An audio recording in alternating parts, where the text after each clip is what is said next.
Florida has a landlord-friendly late fee framework with minimal state-level restrictions, giving landlords broad discretion while still requiring basic reasonableness. The governing law is found in the Florida Residential Landlord and Tenant Act, Florida Statutes, Chapter 83, Part 2, along with general contract principles. If you're a landlord or tenant in Florida, the state provides a clear landlord-tenant framework, but leaves most late fee specifics to the lease agreement. Let's start with the basics. Florida does not impose a specific statutory dollar cap or percentage cap on late fees. There is no statute that limits the fee to a certain amount or percentage of rent. The fee is governed by the lease terms and general contract principles. Florida does not mandate a grace period by statute. There is no state law requiring a specific number of days before a late fee can be charged. If your lease says rent is due on the 1st and a late fee applies on the 2nd, that's enforceable under Florida law. However, standard practice among Florida landlords is to include a grace period of 3 to 5 days, and most professional property management companies use 5 days. The key legal principle is reasonableness under Florida contract law. A late fee is a liquidated damages provision, and Florida courts apply a well-developed standard for evaluating these provisions. Under Florida law, a liquidated damages clause is enforceable if the damages from the breach are difficult to determine at the time of contracting and the amount fixed is a reasonable estimate of those damages. If the amount is clearly a penalty, designed to punish rather than compensate, the provision is unenforceable. Florida courts have addressed late fees in the residential context and have generally held that fees must bear a reasonable relationship to the landlord's actual costs. Administrative time, follow-up communication, bank processing fees, additional accounting, and the time value of money are legitimate cost components. A fee that roughly corresponds to these costs is enforceable. A fee that dramatically exceeds them is a penalty. What's reasonable in Florida? The state has an enormous and diverse rental market, from ultra-expensive coastal communities to very affordable inland areas. A flat fee of $25 to $75 or a percentage-based fee of 5 to 10% of the monthly rent is generally defensible. In Miami, where rents commonly range from $2,000 to $3,500, a fee of $100 to $175 is within the reasonable range. In more affordable markets like Jacksonville or the Panhandle, lower dollar amounts are appropriate. The lease must clearly state the late fee terms. Under the Florida Residential Landlord and Tenant Act, the rental agreement governs the landlord-tenant relationship, and any fee must be specified in that agreement. The lease should state the rent due date, any grace period, the exact fee amount or formula, when the fee triggers, whether additional charges apply for continued non-payment, and whether the fee is defined as additional rent. A late fee not documented in the lease is not enforceable.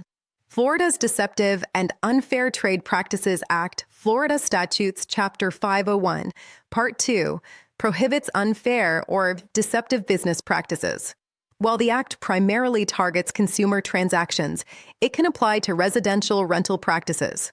Systematic overcharging of late fees, particularly combined with misleading lease language, could be challenged under this framework.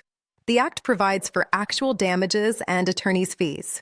Compounding late fees in Florida must satisfy the reasonableness standard. A single one-time fee after the grace period is the simplest and most defensible approach. If your lease includes daily charges for continued non-payment, the total accumulation must remain reasonable. A daily fee that could generate total charges exceeding 15 to 20% of the monthly rent within a few weeks would likely face challenge. Most Florida landlords use a single flat fee or a single percentage-based fee. The interaction between late fees and the eviction process in Florida is governed by the Residential Landlord and Tenant Act.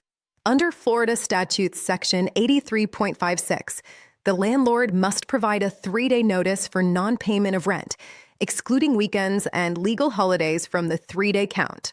This is an important detail. The 3 days are business days, not calendar days. The 3-day notice must demand the specific amount owed. Whether late fees can be included depends on how the lease defines them. If defined as additional rent, they can be included in the total amount. If treated as a separate charge, The landlord should include only the unpaid rent in the 3-day notice. Best practice: define late fees as additional rent. Florida's 3-day notice is strictly construed by the courts. The amount demanded must be accurate, no more, no less. Including non-compliant late fees that inflate the demand can render the entire notice defective. Florida courts have dismissed eviction cases where the 3-day notice demanded even slightly more than what was owed. This strict construction makes fee accuracy critical. If the tenant pays the full amount demanded within the 3-day period, the eviction stops. The payment must include the correct amount, rent plus any compliant late fees included in the notice. An inflated demand creates confusion about how much the tenant needs to pay to cure. Florida does not impose a specific statutory cap on the security deposit. The amount is governed by the lease. However, Florida has detailed security deposit handling requirements under Section 83.49. The landlord must notify the tenant within 30 days of receiving the deposit, specifying whether it's held in an interest-bearing or non-interest-bearing account and providing the account details. The deposit must be returned within 15 days if no deductions are claimed, or within 30 days with an itemized statement if deductions apply. Unpaid late fees can be deducted from the deposit if the lease authorizes it and the fees are reasonable. Florida's deposit return process includes a specific notice requirement. The landlord must send the itemized deduction statement by certified mail. Failure to comply with Florida's detailed deposit requirements can result in the landlord forfeiting the right to make any deductions. For tenants receiving housing choice voucher assistance, common throughout Florida, landlords should not charge late fees when the housing authority's portion is delayed due to processing. The tenant cannot control the authority's payment timeline. If the tenant's portion is paid on time, the fee should apply only when the tenant's own payment is actually late. Florida's military population is enormous, one of the largest in the country. Major installations include Naval Air Station Jacksonville, Naval Station Mayport, Naval Air Station Pensacola, Eglin Air Force Base, Hurlburt Field, Tyndall Air Force Base, Patrick Space Force Base, MacDill Air Force Base in Tampa, Naval Air Station Key West, and numerous other facilities. Military pay is predictable, and most military tenants pay reliably. The massive military presence means that landlords throughout Florida, not just near specific bases, encounter military tenants regularly. SCRA protections apply to all active duty service members. NAS Pensacola and Eglin AFB generate massive demand in the Panhandle. The Pensacola, Fort Walton Beach, and Destin corridor has a heavily military-influenced market. MacDill AFB in Tampa generates demand in the South Tampa and Brandon areas. NAS Jacksonville and Mayport generate demand throughout the Jacksonville metro. Patrick Space Force Base generates demand on the Space Coast. Florida's hurricane vulnerability creates critical considerations for late fee enforcement. Florida experiences major hurricane impacts regularly, and the aftermath can disrupt tenant finances for weeks or months.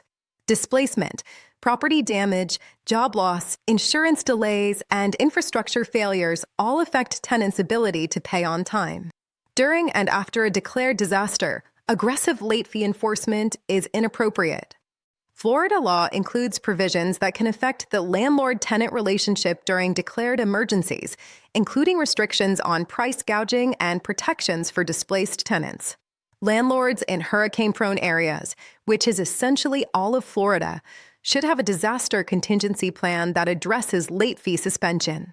Florida's enormous tourism and hospitality economy creates specific late payment dynamics. Hotel, restaurant, theme park, and entertainment workers represent a massive portion of the tenant population, particularly in Orlando, Miami, Fort Lauderdale, Tampa, and the coastal communities. These workers often have income that fluctuates with tourist volume and seasonal patterns. Orlando's theme park workforce, employed by Disney, Universal, SeaWorld, and hundreds of supporting businesses, is enormous. Income for tipped and hourly workers fluctuates with park attendance. Peak season, holidays, spring break, summer produces strong income. Slow periods produce reduced hours.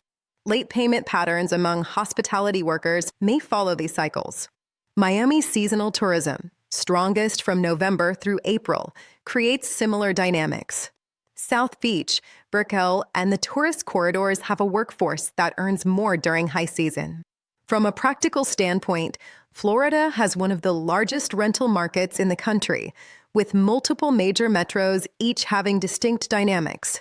Miami-Dade County has one of the most expensive and competitive rental markets in the Southeast. Rents in desirable areas, Brickell, Coral Gables, Coconut Grove, Doral, commonly range from $2,000 to $3,500. The international tenant base includes significant Latin American and Caribbean populations. Most Miami landlords charge flat fees of $50 to $100 with a 5-day grace period. Fort Lauderdale and Broward County have a growing market with rents approaching Miami levels.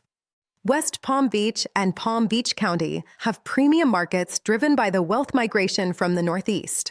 Orlando has a massive rental market driven by tourism, healthcare, the University of Central Florida, and steady population growth. Rents vary widely from $1,200 in newer suburban communities to $800 in more affordable areas. Late fee enforcement is standard across the metro. Tampa St. Petersburg has experienced dramatic growth. MacDill AFB provides military demand. Healthcare, financial services, and the growing tech sector provide professional tenants. The market has tightened significantly with rising rents. Jacksonville has a growing and more affordable market driven by the Navy, healthcare, including Mayo Clinic Jacksonville, financial services, and logistics. The military influence from NAS Jacksonville and Mayport is strong. The Space Coast, Melbourne, Cocoa Beach, Titusville, has a market driven by the space industry, Patrick Space Force Base, and tourism. The Panhandle, Pensacola, Fort Walton Beach, Panama City, has military-heavy markets with tourism influence. Gainesville, home to the University of Florida, has a tight student market. Tallahassee, the state capital and home to FSU and FAMU, has a combined government and student market. Southwest Florida, Naples, Fort Myers, Cape Coral has premium markets with retirement and seasonal populations. Sarasota Bradenton has strong demand driven by healthcare and quality of life migration. One best practice for Florida landlords: set your late fee at a level that reflects the local market while remaining defensible. Florida's enormous market variation means a one-size-fits-all approach doesn't work. A percentage-based fee of 5 to 8% automatically scales to the rent level, producing appropriate amounts whether the rent is $800 in Ocala or $2,800 in Brickell. Another best practice: get your 3-day notice calculations exactly right. Florida's strict construction of the 3-day notice means that an overinflated demand, including non-compliant late fees, can kill the entire eviction case. Include only the unpaid rent plus properly calculated late fees defined as additional rent. If you're unsure whether the late fee qualifies for inclusion, demand only the unpaid rent and pursue the fee separately. A third best practice: have a hurricane plan for late fees. If you own rental property in Florida, hurricanes are inevitable. Your plan should include documented procedures for suspending late fees during declared emergencies, communicating with tenants about payment expectations during and after a storm, and flexibility for tenants whose finances are disrupted. The goodwill from responsible disaster response, combined with the legal risk of aggressive enforcement during emergencies, makes voluntary suspension the right business decision. For the complete guide to Florida late fee laws, visit tenantscreeningbackgroundcheck.com. Subscribe to our channel for every state in our late fee law series.